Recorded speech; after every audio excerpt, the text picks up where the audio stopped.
5 sinais que demonstram que ela quer que você tome uma atitude. Saiba identificar. Sinal 1. Ela olha nos seus olhos por mais tempo que o normal e sorri ao desviar o olhar. Isso é um sinal claro de interesse. Sinal 2. Ela sempre aparece nos mesmos lugares ou inventa desculpas para conversar. Isso não é coincidência. Sinal 3. Toques leves no braço, ombro ou brincadeiras físicas mostram que ela se sente confortável com você. Sinal 4. Se ela responde rápido e mantém a conversa fluindo, é porque está interessada. Sinal 5.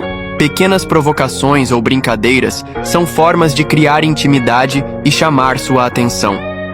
Agora que você já conhece, não fique parado da próxima vez que perceber esses sinais. Tome uma atitude e chame ela para sair. Gostou das dicas? Salva esse vídeo e me segue para mais conteúdos como esse. Deixa nos comentários qual sinal você já viu acontecer.